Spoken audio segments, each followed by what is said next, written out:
Assalamualaikum warahmatullahi wabarakatuh. Salam sehat untuk kita semuanya. Pada kesempatan kali ini bertemu lagi dengan saya Idam dari Departemen Kimia UGM Universitas Gadjah Mada. Nah, di video kali ini kita akan coba membahas mengenai pendekatan diskoneksi dengan hubungan 1,1. Kita mulai dengan terminologi dalam pendekatan diskoneksi.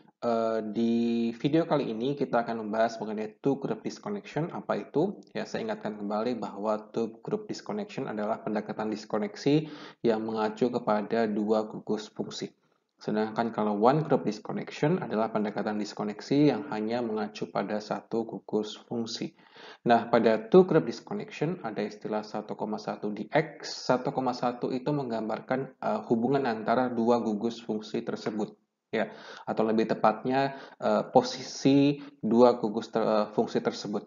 Nah, dalam hal ini 1,1 yang berarti bahwa dua gugus fungsi tersebut ada pada karbon yang sama, atom karbon yang sama. Nah, dalam hal ini sebagai contoh kita lihat di contoh yang pertama kita memiliki dua gugus fungsi yaitu adalah OH, kemudian yang kedua adalah X. Nah, di sini posisi antara OH dengan X itu terikat pada atom karbon yang sama. Sehingga kita namakan sebagai hubungan 1,1. Nah, kemudian ya kita melakukan diskoneksi pada ikatan CX di sini. Ikatan CX sehingga yang kita putus adalah ikatan CX. Kemudian kita tambahkan informasi tersebut di atas panah diskoneksinya. Kita berikan informasi CX yang berarti kita melakukan diskoneksi pada ikatan CX. Ya. Nah, di sini kita akan membahas dua jenis level oksidasi. Yang pertama adalah diskoneksi pada level oksidasi alkohol, kemudian kita lanjutkan dengan diskoneksi pada level oksidasi gugus karbonil.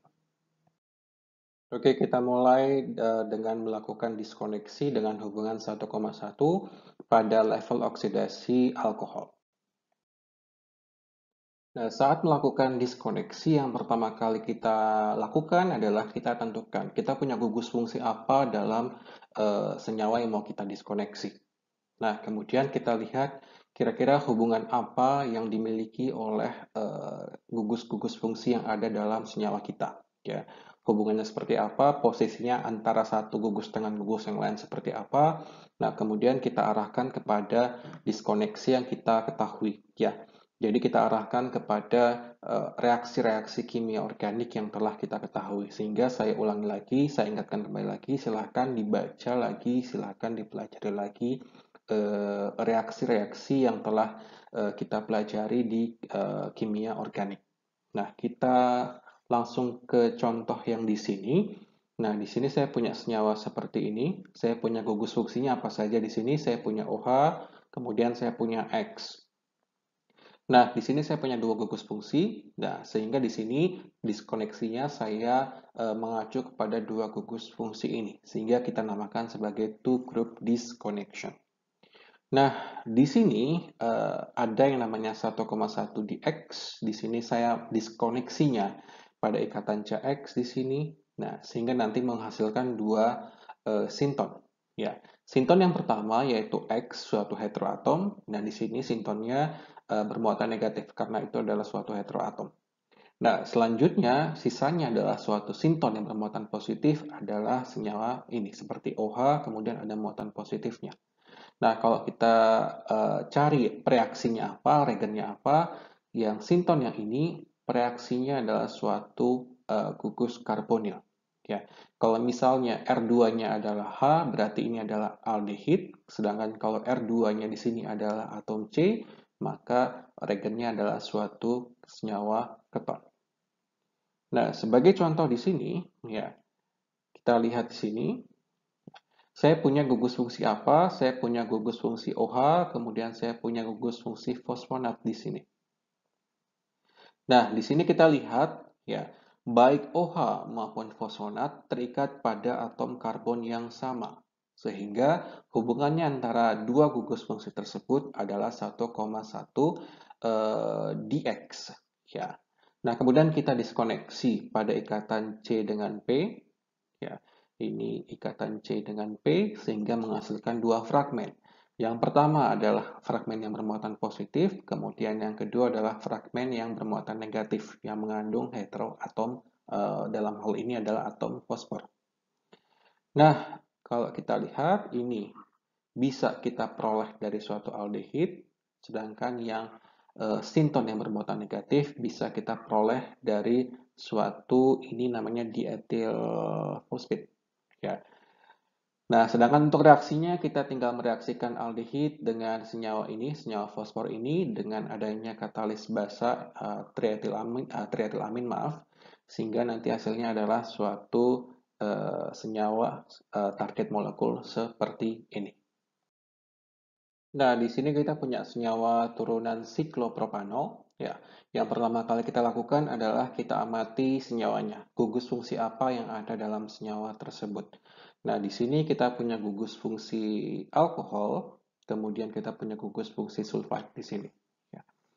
Nah, di sini kalau kita lihat, ya, baik alkohol maupun sulfida, dia berada pada atom karbon yang sama. Sehingga kalau kita arahkan kepada diskoneksi yang kita ketahui, ini merupakan 1,1 dx. Nah, kemudian nanti kita akan diskoneksinya pada ikatan CS yang berada di sini.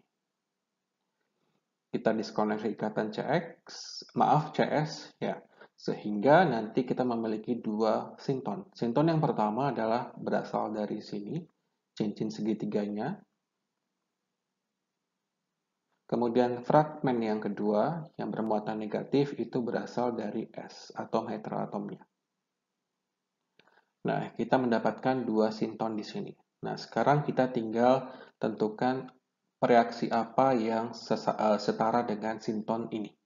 Sehingga kita dapatkan ini, sinton yang bermuatan positif bisa kita dapatkan dari siklopropanon, kemudian yang ini yang S bermuatan negatif bisa kita peroleh dari suatu tiol. Nah, sintesisnya cukup gampang. Kita tinggal mereaksikan siklopropanol dengan etanatiol di sini sehingga menghasilkan target molekul yang ada di gambar. Kita lanjutkan ke pola diskoneksi yang selanjutnya. Di sini saya punya senyawa dengan dua gugus X, di mana dua gugus X ini terikat pada atom C yang sama. Sehingga kita namakan sebagai 1,1 dx. Nah, kemudian di sini kita punya gugus fungsi yang sama, X, kita bisa diskoneksi dua-duanya, dua ikatan CX, kita diskoneksi dua ikatan CX-nya, sehingga nanti dihasilkan bisa kita peroleh dari senyawa karbonil, baik aldehid maupun suatu keton, dan juga 2XH. Ya. Nah, kalau kita lihat contohnya di sini, ya saya punya senyawa R dengan ada dua gugus OMe yang berikatan pada satu atom C yang sama. Di sini kalau kita lihat ini merupakan senyawa asetal. Senyawa asetal. Nah, kemudian saya bisa diskoneksi pada ikatan CO di sini. Saya ikatan CO, dua-duanya saya diskoneksi. Nah, sehingga nanti dihasilkan suatu aldehyde, kemudian ada dua metanol. Nah, untuk sintesisnya saya tinggal mereaksikan aldehyde tersebut dengan metanol dengan katalis asam sehingga menghasilkan target molekulnya, suatu senyawa asetal. Sekarang kita punya senyawa seperti ini, senyawa bisiklik. Nah, di sini kita tentukan gugus fungsi apa yang ada dalam senyawa tersebut, ya. Yang pertama kita punya suatu imina. Nah, kemudian kita punya di sini kita punya gugus N, kita punya atom N, suatu atom heterosiklik, dan kalau kita lihat atom N ini terikat pada atom C yang sama, ya. Sehingga kita bawa kepada gugus diskoneksi, pola diskoneksi yang kita ketahui. Nah, di sini kita telah belajar mengenai 1,1 diskoneksi. Nah, sehingga kita bisa diskoneksi 1,1, ya.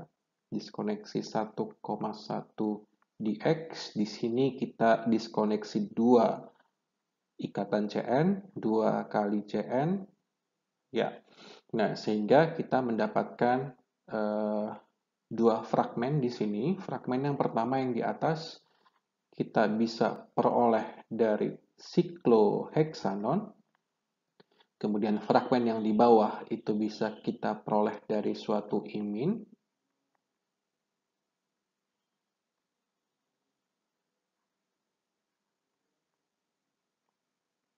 Ya. Nah, kemudian kalau kita lihat lagi kimia gugus karbonil, reaksi-reaksi gugus karbonil, kita punya senyawa imin. Senyawa imin bisa kita peroleh dari senyawa keton atau aldehid. Jadi kita diskoneksi di sini. Kita diskoneksi ikatan CN-nya. Sehingga kita dapatkan senyawa amonia. Kemudian kita punya senyawa karbonil.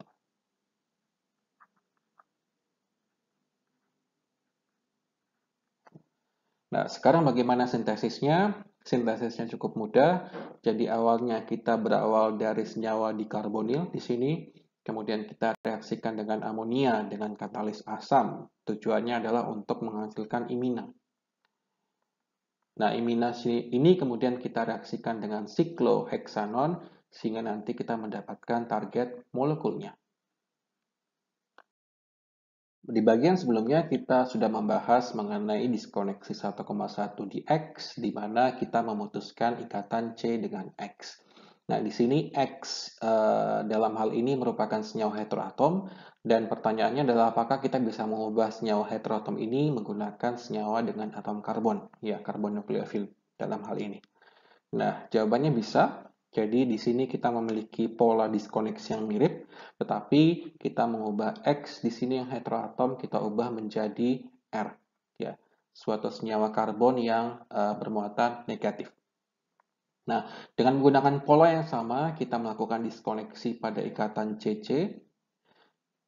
Kita diskoneksi ikatan CC sehingga kita mendapatkan dua fragmen. Fragmen yang pertama adalah R yang bermuatan negatif. Yang kemudian yang kedua adalah suatu alkohol yang berdekatan dengan muatan positif. Nah, R yang bermuatan negatif bisa kita peroleh dari suatu misalnya Grignard atau reaksi organolitium seperti itu. Kemudian yang fragmen yang bermuatan positif bisa kita peroleh dari senyawa aldehid maupun senyawa keton. Di sini kita punya dua alkohol tersier. Ya, kalau kita punya gugus alkohol di sini, kemudian kita bisa mengarahkan kepada diskoneksi CC pada ikatan di sebelahnya atom karbon yang berikatan dengan gugus alkohol. Nah, di sini saya coba diskoneksi di ikatan CC yang ini, sehingga nanti kita punya dua fragmen. Fragmen yang pertama adalah ini yang bermuatan negatif. Fragmen yang kedua adalah ini. Nah, yang fragmen yang bermuatan negatif bisa kita peroleh dari suatu senyawa Grignard, ya. Sedangkan yang fragmen yang bermuatan positif dalam hal ini kita peroleh dari senyawa keton. Nah, dengan cara yang sama kita bisa diskoneksi dengan pola yang sama pada senyawa alkohol tersier yang kedua. Kita diskoneksi di ikatan CC di sebelahnya C alkohol. Ya, kita diskoneksi CC, kemudian kita menghasilkan sinton yang pertama ini yang bermuatan negatif, yang kemudian sinton yang bermuatan positif adalah seperti ini. Yang bermuatan positif bisa kita peroleh dari suatu senyawa keton dalam hal ini, sedangkan yang bermuatan negatif bisa kita peroleh dari alkil litium. Ya, jadi kita bisa menggunakan alkil litium maupun alkil reaksi Grignard. Ya. Nah, kalau kita lihat lebih detail lagi, kita lihat lebih jauh lagi, ya bisa nggak kalau misalnya kita nggak mutusnya di sini, ya, tapi kita putusnya di CC yang di sebelah sini, di atas sebelah kanan itu ya. Ya. Jawabannya bisa, ya. Jadi kalau kita coba kita lakukan diskoneksi, ya, kita lakukan diskoneksi, pemutusan ikatan CC, nanti kita akan menghasilkan dua fragmen. Ya, fragmen yang pertama adalah kemudian ini Ini sebagai fragmen yang bermuatan positif, kemudian kita punya CH3 minus yang sebagai fragmen sinton yang bermuatan negatif. Nah, kalau kita lihat reaksinya, reagennya apa? Ini yang bermuatan positif bisa kita peroleh dari senyawa keton ini. Kemudian yang CH3- bisa kita peroleh dari metil magnesium bromida, reaksi Grignard, atau metil litium. Ya. Jadi yang seperti yang saya bilang sebelumnya adalah bahwa silahkan usulkan ya berbagai macam pola diskoneksi ya berbagai macam analisis retrosintesis dari suatu senyawa, kemudian nanti kita evaluasi mana yang kita pilih. Ya, kalau kita lihat kedua opsi diskoneksi ini memungkinkan untuk kita lakukan. Nah, sekarang kita coba lihat sintesisnya bagaimana. Sintesisnya adalah pertama kita punya senyawa alkil bromida, kita buat Grignard-nya terlebih dahulu, kita reaksikan dengan logam Mg. Setelah terbentuk Grignard, kita masukkan senyawa aseton untuk menghasilkan target molekul.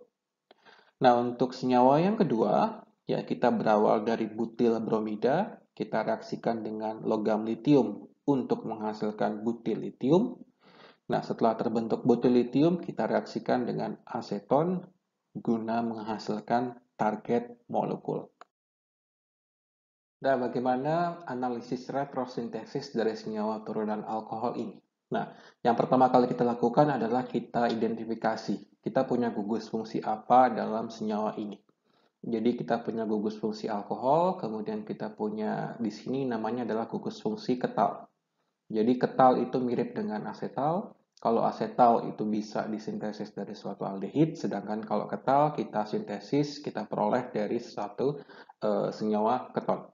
Nah, kemudian setelah kita tahu gugus fungsi apa yang ada dalam senyawa kita arahkan kepada pendekatan diskoneksi yang kita ketahui.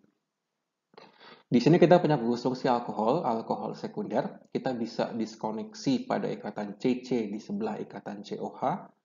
Kita diskoneksi di sini. Nanti akan menghasilkan dua fragmen. Fragmen yang pertama adalah fragmen sinton yang bermuatan positif.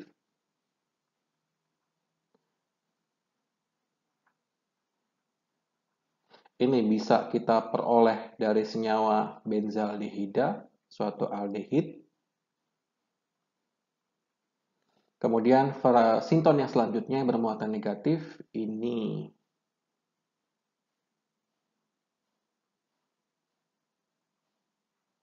bermuatan negatif. Ini bisa kita peroleh dari senyawa Grignard, ya, senyawa Grignard.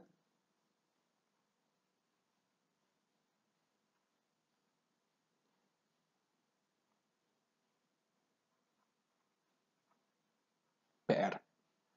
Jadi kita mendapatkan dua sinton, kemudian kita ubah menjadi reaksinya apa yang kita butuhkan.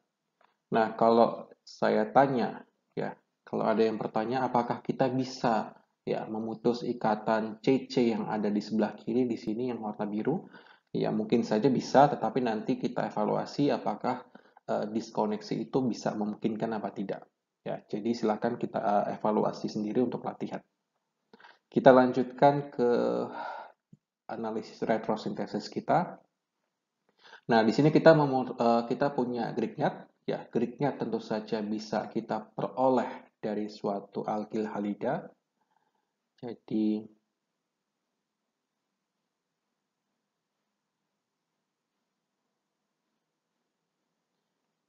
kita peroleh dari alkil halida ini. Nah, kemudian kita punya senyawa ketal di sini. Kita punya senyawa ketal, dan di sini kita punya dua atom oksigen. Nah, atom oksigennya ini terletak pada atau berikatan pada atom C yang sama. Nah, sehingga kita bisa melakukan diskoneksi dua kali. Kita putus ikatan CO-nya. Kita putus. Ini dua kali CO. Sehingga nanti kita akan mendapatkan suatu senyawa keton. Ya, alfa bromoketon dan juga senyawa dialkohol, senyawa diol. Nah, alfa bromoketon ini dengan mudah ya kita bisa putus ikatan di sini ya. Ikatan CBr dengan pendekatan 1,2 dx yang kita pelajari pada video sebelumnya. Jadi ini 1,2 dx ini adalah CBr. Pemutusan ikatan CBr kita bisa menghasilkan suatu aseton, suatu keton, dan juga Br2. Ini adalah analisis retrosintesis dari senyawa turunan alkohol ini. Nah, bagaimana dengan sintesisnya? Ya, kita berawal dari suatu senyawa keton, dalam hal ini adalah aseton. Ya, kita brominasi pada posisi alfa dengan menggunakan Br2 dengan asam asetat, menghasilkan alfa bromoketon, kemudian ketonnya ya kita ubah menjadi asetal, kita ubah menjadi ketal dengan mereaksikan dengan senyawa diol. Ya, dengan menggunakan katalis asam kita dapatkan senyawa alkil bromida seperti ini, alkil bromida dengan gugus ketal. Nah, selanjutnya kita ubah Br menjadi pereaksi Grignard dengan mereaksikannya dengan logam magnesium. Hasilnya adalah pereaksi Grignard ini, kemudian kita reaksikan dengan aldehid, ya, kita reaksikan dengan aldehid sehingga mendapatkan target molekul yang kita inginkan. Nah, di slide sebelumnya, kalau misalnya kita punya senyawa alkohol, kita bisa diskoneksi ikatan CC yang berada di sebelah ikatan COH, kita diskoneksi ikatan CC-nya, sehingga nantinya kita akan mendapatkan senyawa alkil litium maupun alkil magnesium bromida atau senyawa Grignard, dan juga senyawa alkohol, senyawa aldehid maupun senyawa keton. Nah, kalau misalnya kita memiliki dua R yang sama di sini, kita bisa menghasilkannya melakukan retrosintesis. Oke, dari bahan dasarnya adalah senyawa ester. Nah, di sini kita punya R yang sama. Ya, kita bisa melakukan diskoneksi ikatan CC-nya sebanyak 2 kali. Ikatan CC yang pertama yang di atas, kemudian ikatan CC yang kedua yang di sebelah kanan. Ya, nanti akan menghasilkan senyawa ester dan juga senyawa Grignard atau senyawa alkil litium. Ya, dalam hal ini kita menggunakan reaksi Grignard yang berlebih. Ya, karena kita melakukan 2 kali diskoneksi ikatan CC. Nah, bagaimana dengan sintesisnya? Ya, pertama kita berawal dari suatu ester. Ester kita reaksikan dengan reaksi Grignard. Ya, nanti akan menghasilkan suatu intermediate yaitu senyawa keton. Nah, senyawa keton yang di sini, ini karbonilnya ini lebih reaktif daripada karbonil ester. Nah, sehingga kalau ada senyawa Grignard, ya, maka nanti senyawa Grignardnya akan lebih mudah untuk bereaksi dengan keton dibandingkan bereaksi dengan senyawa ester. Nah, sehingga akan terjadi reaksi adisi yang selanjutnya akan menghasilkan senyawa alkohol tersier. Dan di sini kita memiliki alkohol tersier yang memiliki gugus R yang sama. Karena kita menggunakan RMGBR bereaksi Grignard yang sama. Jadi kalau misalnya kita punya alkohol tersier, ya, alkohol tersier di mana ada dua gugus R yang sama, misalnya ini adalah misalnya fenil, kemudian ini adalah fenil, ya, kita punya dua gugus R yang sama, maka kita bisa retrosintesis senyawa ini dari senyawa ester. Seperti itu ya. Nah, sebelumnya ya kita menggunakan R- itu bisa berupa alkil litium atau Grignard. Nah, selain menggunakan karbon nukleofil, karbon yang bermuatan negatif dari alkil litium maupun alkil magnesium bromida, ada karbon nukleofil yang lain. Dalam hal ini misalnya adalah Cn-. Nah, Cn- seperti ini. Nah, misalnya saya punya senyawa OH, alkohol, kemudian di sebelahnya ini ada senyawa Cn, gugus fungsi Cn.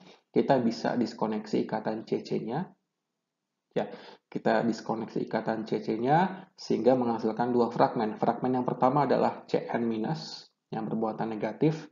Kemudian kita juga punya fragmen sinton yang bermuatan positif. Nah, fragmen sinton yang bermuatan positif ini bisa kita peroleh dari suatu aldehyde maupun senyawa keton, sedangkan Cn-nya bisa kita peroleh dari misalnya NaCN maupun KCN. Nah, senyawa seperti ini, ya, di mana OH sama Cn-nya itu berikatan pada atom C yang sama, dinamakan sebagai senyawa cyanohidrin. Nah, senyawa cyanohidrin ini sangat bermanfaat ya untuk mensintesis senyawa yang lain, gugus fungsi yang lain. Ya, jadi misalnya saya punya senyawa keton seperti ini, saya reaksikan dengan sodium cyanida, natrium cyanida, nanti akan mendapatkan senyawa cyanohidrin. Nah, cyanohidrin ini bisa kita ubah menjadi senyawa yang lain. Jadi Cn pertama bisa kita hidrolisis menghasilkan asam karboksilat sehingga kita mendapatkan senyawa alfa hidroksi asam karboksilat. Nah, Cn di sini juga bisa kita reduksi menggunakan LiAlH4 ya, sehingga menghasilkan senyawa ini, gugus fungsi CH2NH2. Dan di sini kita mendapatkan produknya berupa beta hidroksiamina. Ya, jadi diskoneksi ini juga cukup penting ya, karena bisa kita manfaatkan cyanonya ini menjadi berbagai macam senyawa dengan gugus fungsi yang lain.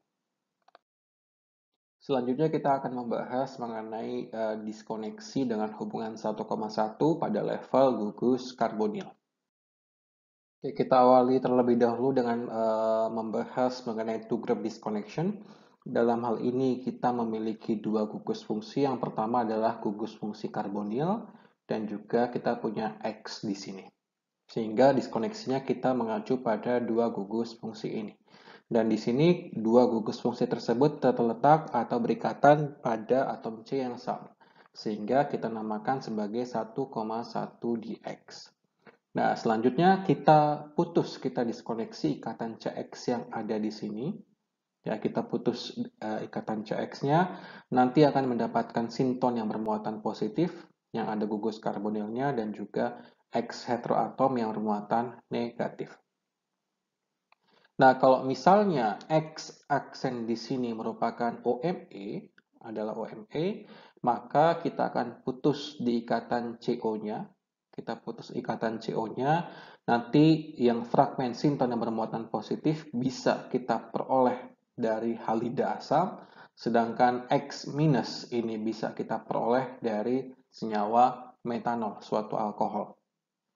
Nah, contoh yang selanjutnya misalnya kalau kita punya amida, nah amida di sini saya putus ikatan Cn-nya 1,1 dx, saya putus ikatan Cn-nya, nanti akan menghasilkan dua sinton yang bermuatan positif bisa kita peroleh dari halida asam, kemudian yang X minus bisa kita peroleh dari suatu amina. Nah, untuk memahami diskoneksi ini, ya kita bisa pelajari lagi mengenai reaksi-reaksi pada turunan asam karboksilat. Nah, turunan asam karboksilat itu bisa berupa halida asam, kemudian bisa berupa anhidrida asam, bisa juga ester, kemudian amida. Nah, kalau kita lihat kereaktifan dari turunan asam karboksilat ini, yang paling reaktif adalah yang paling atas. Yang paling reaktif adalah halida asam. Diikuti anhidrida, diikuti ester, dan yang paling tidak reaktif adalah amida. Nah, yang perlu diperhatikan di sini adalah senyawa yang paling reaktif, ya, turunan yang paling reaktif bisa kita ubah menjadi turunan lain yang kurang reaktif. Tetapi kebalikannya, kita tidak bisa mengubah turunan yang kurang reaktif menjadi turunan yang lebih reaktif. Jadi reaksi ke bawah itu dimungkinkan, ya, tetapi reaksi yang ke atas tidak dimungkinkan. Nah, sebagai contoh, halida asam bisa kita ubah menjadi ester. Ya, tetapi amida tidak bisa kita ubah menjadi ester. Ya. Nah, bagaimana mengubah turunan asam karboksilat ini? Ya, untuk mensintesis anhidrida asam, ya kita bisa menggunakan uh, elektrofil berupa halida asam, kemudian kita reaksikan dengan nukleofil, ya sinton yang bermuatan negatif ini menggunakan garam karboksilat misalnya. Kemudian kalau misalnya kita mau membuat ester, kita menggunakan nukleofilnya berupa alkohol. Kemudian kalau kita mau membuat amida, kita menggunakan nukleofilnya berupa amina. Nah, selain menggunakan cara ini, kita bisa mensintesis turunan asam karboksilat dari bahan dasar berupa asam karboksilat. Nah, misalnya kita bereaksikan asam karboksilat dengan SOCl2 untuk menghasilkan halida asam. Kemudian, asam karboksilat juga bisa kita reaksikan dengan anhidrida asam asetat di sini, ya, untuk menghasilkan senyawa anhidrid. Kemudian yang terakhir, misalnya asam karboksilat bisa kita reaksikan dengan suatu alkohol dengan katalis asam guna menghasilkan senyawa ester. Ya, jadi pola diskoneksi ini bisa kita pelajari lebih lanjut dengan mempelajari reaksi-reaksi pada turunan asam karboksilat.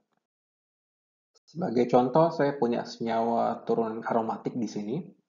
Nah, kita lihat gugus fungsi apa yang kita punya di sini.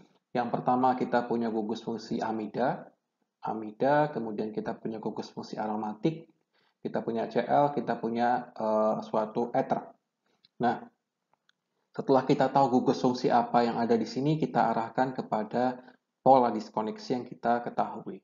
Nah, kita punya gugus fungsi amida, ya kita bisa kita diskoneksi di ikatan Cn di sini dengan menggunakan diskoneksi 11 dx pada level karbonil. Ini ikatan Cn 1,1 dx. Ya, nanti akan menghasilkan dua sinton. Sinton yang pertama adalah senyawa aromatik yang mengandung gugus amina, turunan anilin.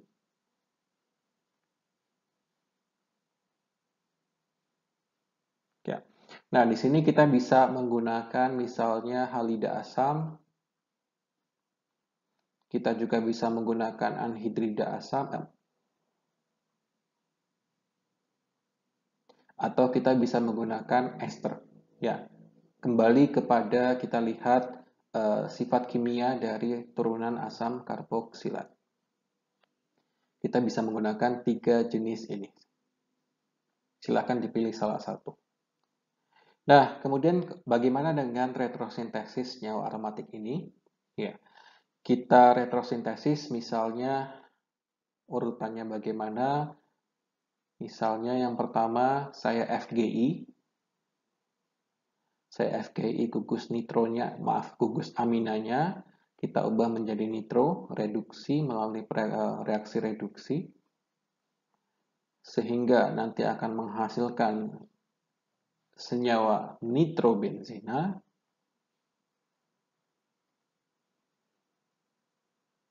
Oke. Sekarang kita punya 3 gugus pada cincin aromatik, ya. Silahkan dipelajari lagi bagaimana diskoneksi pada cincin aromatik. Jadi yang pertama kita diskoneksi misalnya di Cl. Kita diskoneksi di Cl. Kenapa Cl? Kenapa? Karena kalau kita diskoneksi di Cl, kita punya gugus OMe pengarah ortopara, sedangkan nitro itu pengarah meta, sehingga nanti Cl-nya mau nggak mau ada masuknya di sini posisinya. Sehingga akan menghasilkan gugus nitro dan juga gugus OMe.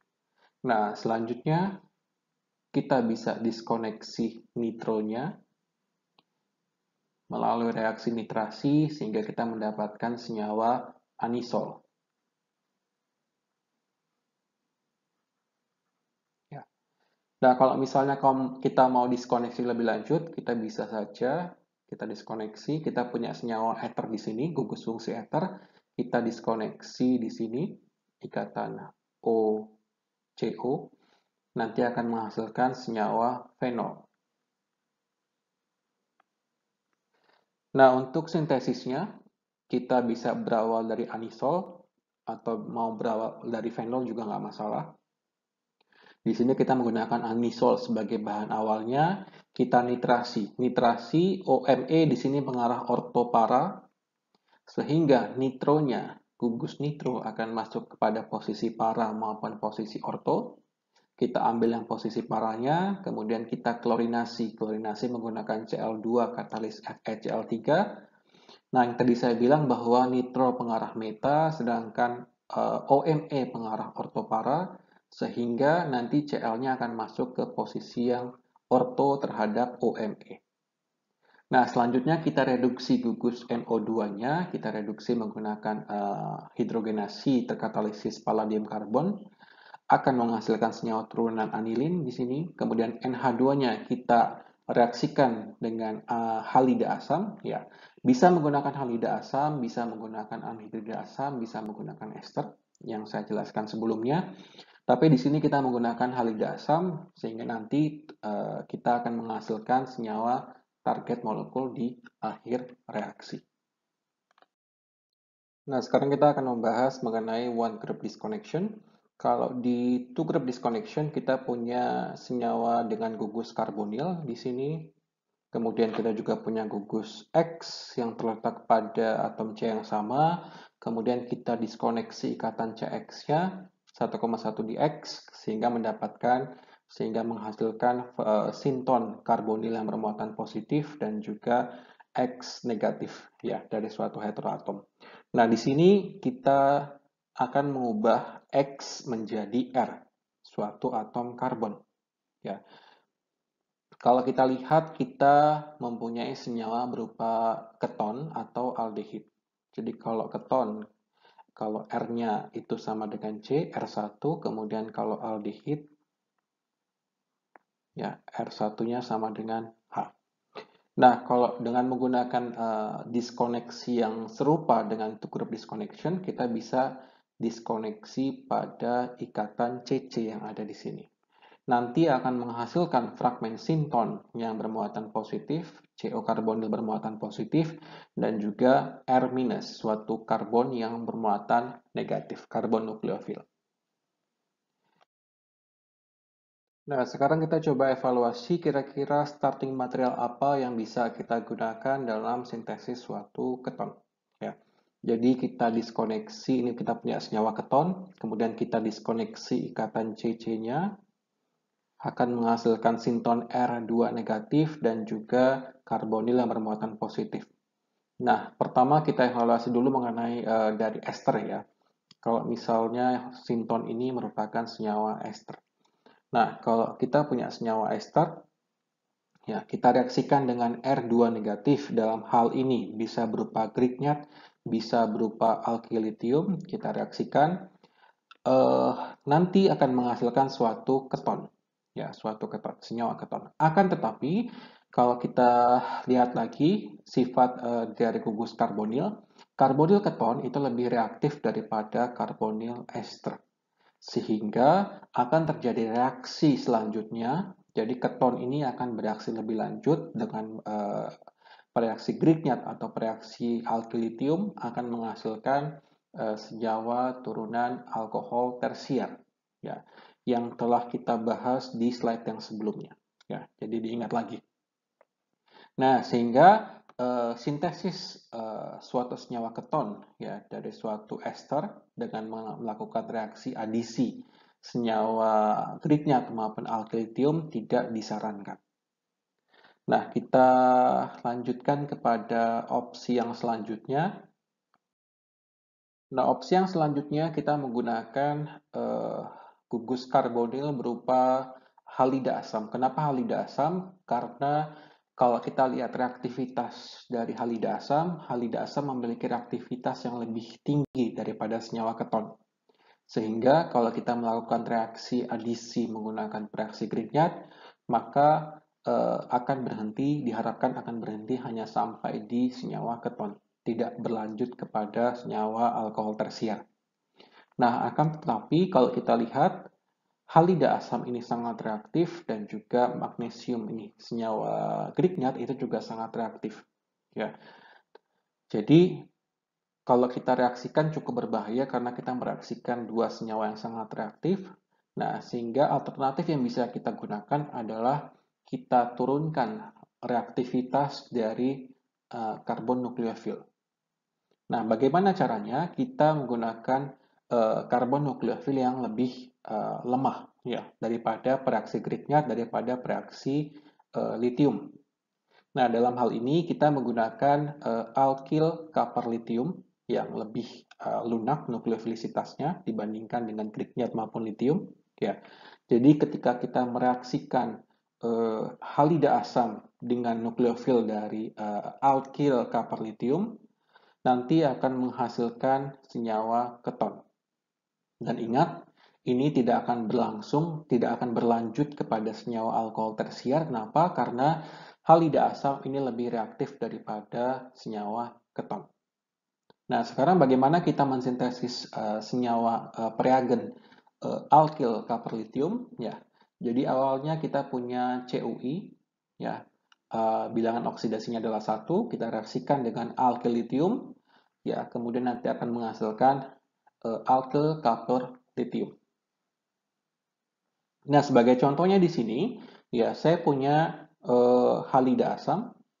Saya punya halida asam, kemudian saya reaksikan dengan alkyl copper lithium. Nah, nanti akan menghasilkan senyawa keton. Nah, kalau kita lihat reaksi ini cukup baik ya karena memberikan yield yang sangat tinggi, cukup tinggi. Kalau misalnya kita menggunakan etil sebagai R-nya kita mendapatkan 88% yield. Kalau kita menggunakan propil sebagai R-nya kita mendapatkan 90% yield. Jadi ini merupakan salah satu cara untuk mensintesis senyawa keton. Ya, dalam hal ini kita menggunakan halida asam, ya kita reaksikan dengan alkyl copper lithium. Nah, untuk latihan kita punya senyawa seperti ini. Ya, kita amati kita punya gugus fungsi apa di sini. Kita punya gugus fungsi keton, hanya keton ya, dan aromatik. Nah, kemudian yang kita lakukan adalah kita arahkan diskoneksi kepada pola diskoneksi yang kita ketahui. Nah, kita baru saja belajar mengenai diskoneksi CC, ya di sebelahnya ikatan CO karbonil, ya. Nah, di sini kita punya dua opsi. Kita punya dua opsi. Opsi yang pertama kita diskoneksi di ikatan CC yang di sebelah kanan. Nah, opsi yang kedua, ya kita lakukan diskoneksi di ikatan CC yang sebelah kiri, yang saya tandai warna biru, ya. Nah, pada kesempatan kali ini saya akan coba melakukan diskoneksi yang warna biru. Nanti untuk latihan bisa juga teman-teman lakukan diskoneksi yang warna merah di rumah. Nah, kita diskoneksi yang warna biru. Ya. Nanti kalau kita diskoneksi, kita akan menghasilkan, kita putus ikatan CC-nya. Ya. Kita akan menghasilkan dua sinton. Sinton yang pertama ini bermuatan negatif, kemudian sinton yang kedua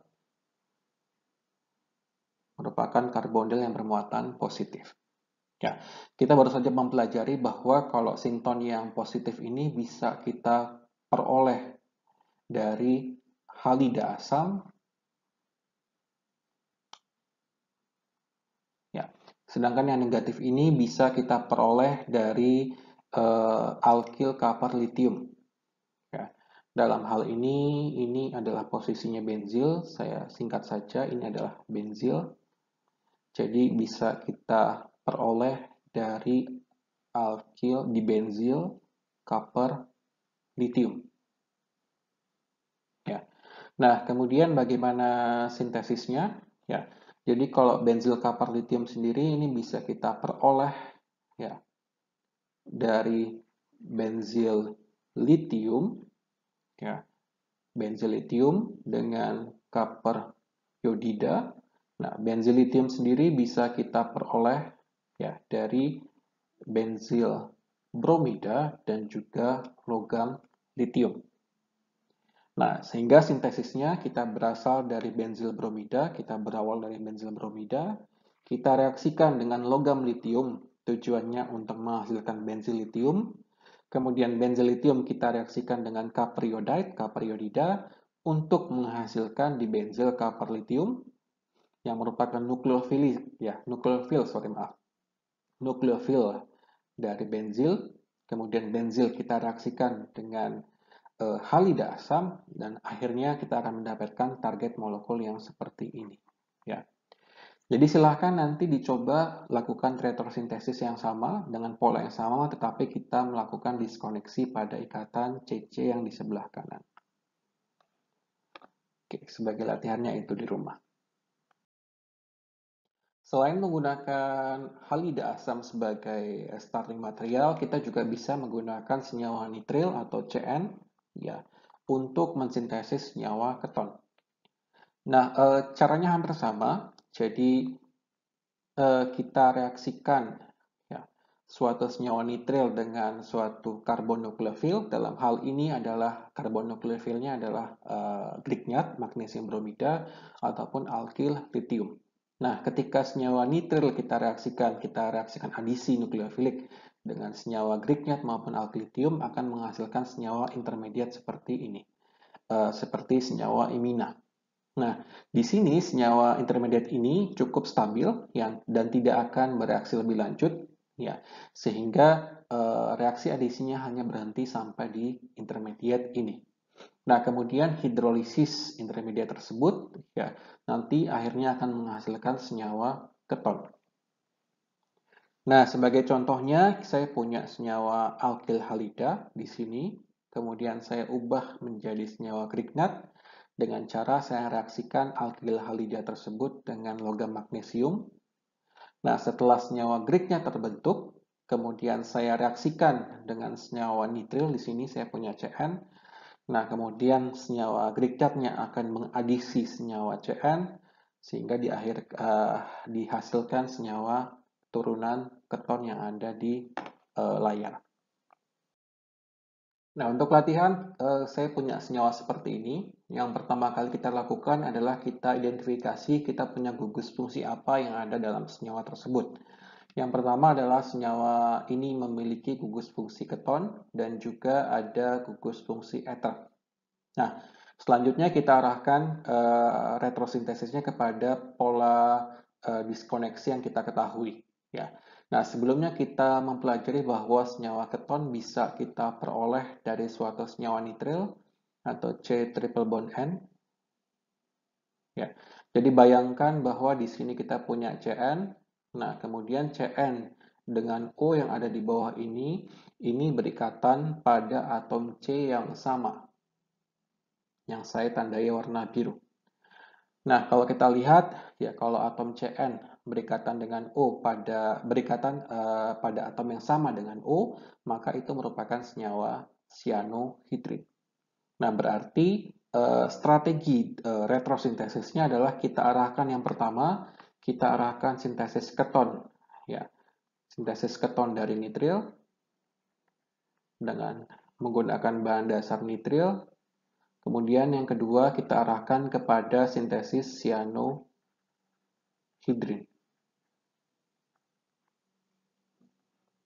Oke, sekarang kita lakukan analisis retrosintesisnya. Jadi untuk melakukan strategi tersebut maka kita perlu diskoneksi ikatan CC di sebelah kanannya gugus karbonil. Nah, di sini nanti akan menghasilkan, saya gambar saja langsung senyawanya. Jadi akan menghasilkan senyawa ini kita punya Cn ya. Kemudian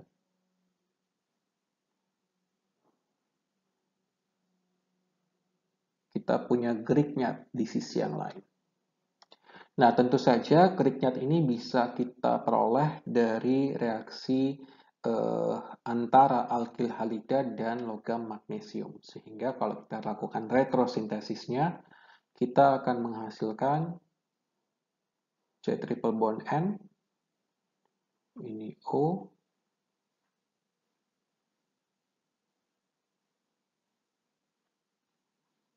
PR. Nah, sekarang kalau kita lihat, kita sudah melihat kerangka cyanohydrin di sini. Kita punya cyanohydrin. Nah, untuk menghasilkan cyanohidrin, maka kita bisa diskoneksi ikatan CO ether di sini. Kita diskoneksi ikatan CO ether.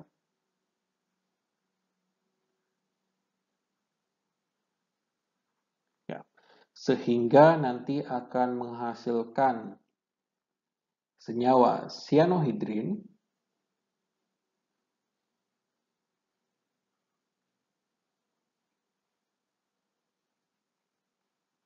dan juga senyawa di bromoalkana.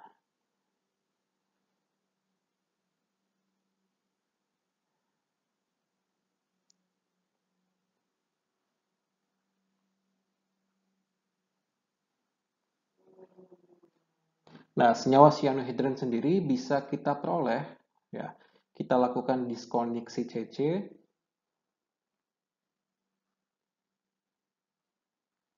Kita peroleh dari senyawa aseton dan juga cyanida. Nah, sekarang bagaimana sintesisnya?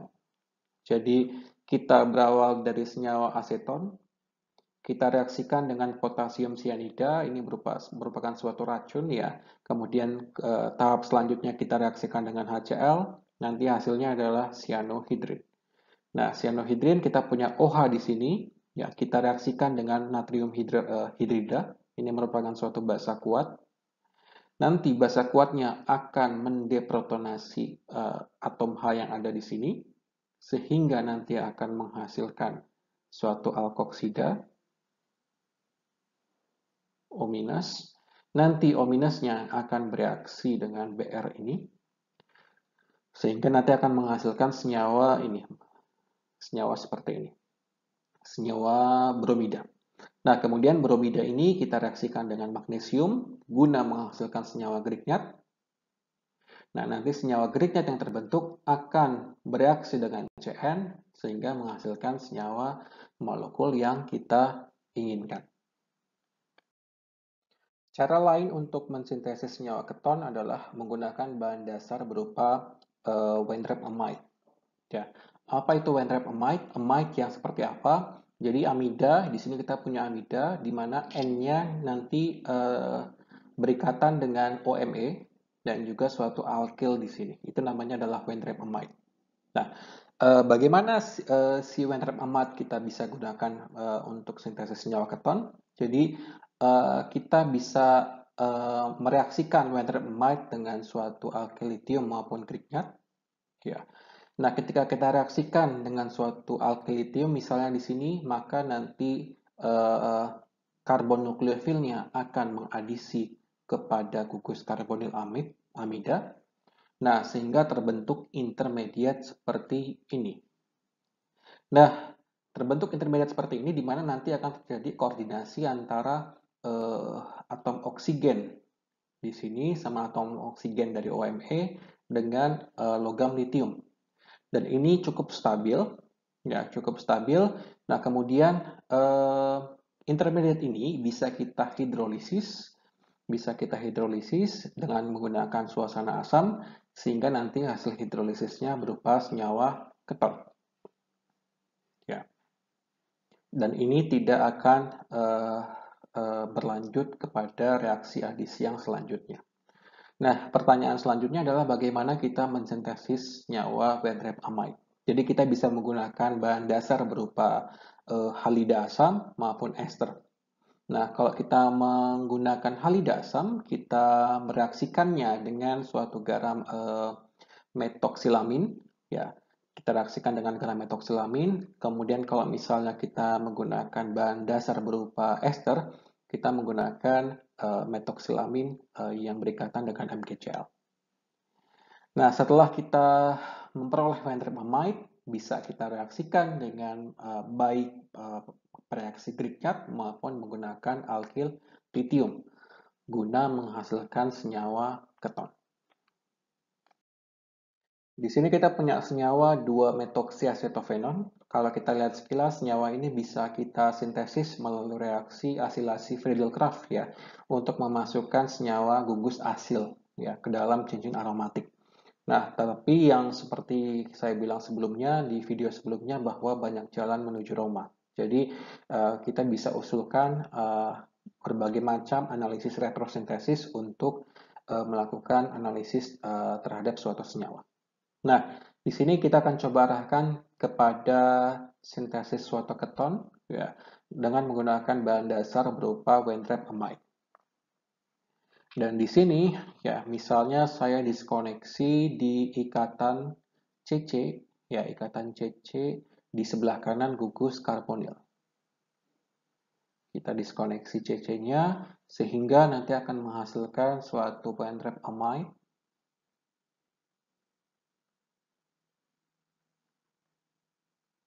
Ini amida, kemudian kita punya OMe di sini, dan juga ada alkil.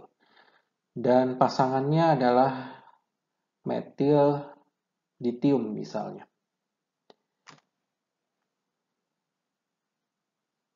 Nah, sedangkan Weintraub amide yang di sini ya bisa kita peroleh dari suatu ester maupun suatu asil halida. Anggaplah kita menggunakan ester di sini. Ya.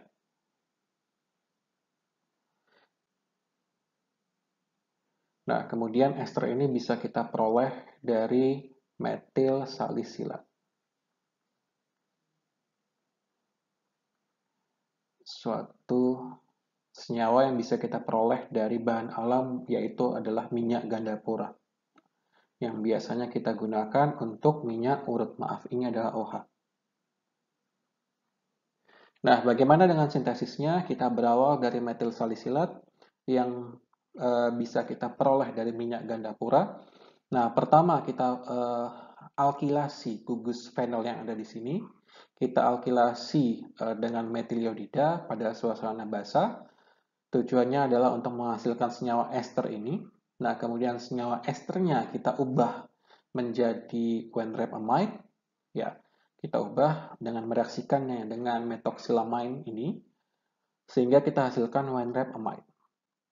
Nah, setelah terbentuk, kemudian kita reaksikan dengan suatu reaksi alkyl litium maupun alkyl grignard. Dalam hal ini kita menggunakan metil litium, ya, sehingga tujuannya adalah untuk menghasilkan senyawa target kita. Ya. Kalau sebelumnya kita sudah membahas berbagai macam cara untuk mensintesis senyawa keton, sekarang kita coba bahas mengenai sintesis senyawa aldehid. Nah, aldehid ini bisa kita sintesis melalui reaksi formulasi menggunakan senyawa organolitium dan juga DMF. Jadi DMF itu merupakan pelarut, ya ini kepanjangan dari NN, kemudian dimetil formamida. Ya. Ini biasanya dipakai sebagai pelarut polar dalam reaksi organik. Nah, ketika DMF ya kita reaksikan dengan alkyl litium RLI, maka nanti R negatifnya nukleofilik karbonnya akan mengadisi ke gugus karbonil DMF sehingga menghasilkan intermediat ini yang cukup stabil.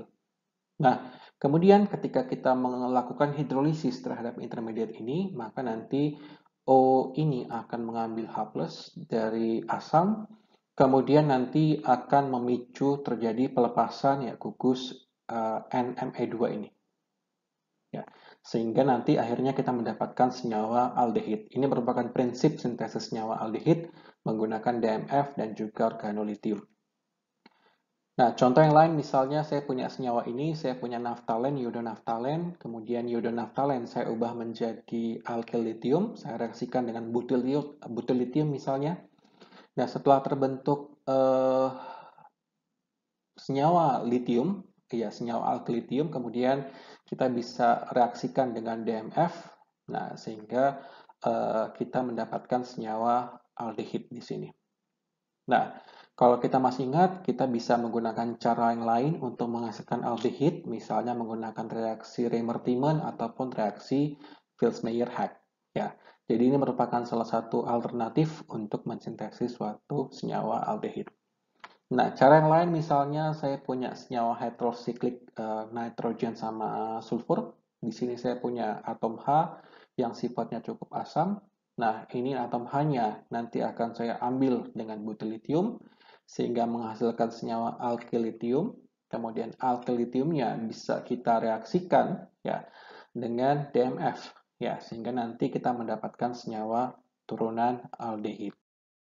Di sini saya punya senyawa 4-metil benzil alkohol. Ya, kalau kita lihat kita punya senyawa alkohol, kita punya gugus fungsi alkohol, kemudian kita punya gugus fungsi aromatik di sini ya. Nah, kalau kita lihat ya, kita punya alkohol, kita bisa melakukan diskoneksi CC ya pada ikatan di sebelahnya di sini. Nah, tetapi pada kesempatan kali ini kita akan mengarahkan retrosintesisnya ke arah sintesis aldehid menggunakan organolitium dan juga DMF. Nah, di sini saya punya senyawa 4-metil benzil alkohol. Kemudian saya arahkan ya kepada reaksi yang tadi. Pertama-tama saya lakukan FGI. Saya lakukan FGI, yaitu reaksi reduksi,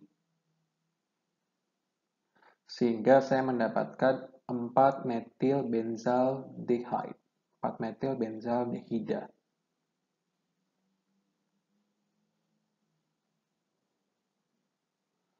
Nah, selanjutnya ya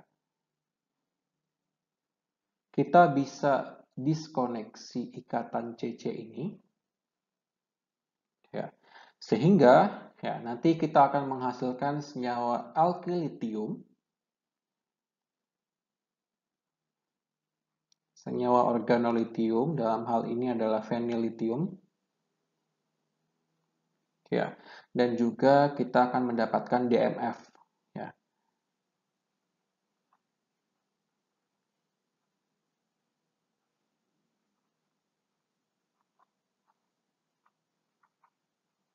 Ya. Nah, alkylitium ini bisa kita peroleh misalnya dari senyawa halidanya ya. Misalnya kita peroleh dari bromo. Nah, kalau kita mau retrosintesis lebih lanjut, maka kita bisa putus ikatan CBR-nya melalui reaksi brominasi sehingga kita mendapatkan senyawa toluen sebagai bahan awalnya. Nah, untuk sintesisnya kita bisa berawal dari toluen. Kita punya toluen di sini, kemudian kita reaksikan brominasi ya menggunakan Br2 dan katalis FeBr3. Ingat bahwa toluen adalah pengarah orto para sehingga nanti Br-nya masuk ke posisi orto dan para. Ya, kita ambil yang posisi para, kemudian kita reaksikan Br ini dengan litium. Ya, tujuannya adalah menghasilkan fenillitium.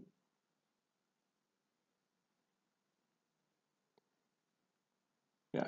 Setelah terbentuk alkylitium, kita reaksikan dengan DMF. Kita reaksikan DMF sehingga menghasilkan 4-metil benzaldehyde. Nah, selanjutnya kita reduksi gugus aldehidnya menjadi senyawa gugus alkohol ya, sehingga kita mendapatkan target molekulnya. Sekian video mengenai analisis retrosintesis, khususnya pada pendekatan diskoneksi dengan hubungan 1,1. Semoga bermanfaat. Jika ada masukan, saran, atau komentar atau kritik, silahkan disampaikan di kolom komentar. Ya. Kemudian dari saya silahkan dipelajari kembali ya materi kimia organiknya. Kemudian jangan lupa untuk latihan, dan latihan. Semoga bermanfaat. Ya, salam sehat selalu. Terima kasih. Assalamualaikum warahmatullahi wabarakatuh.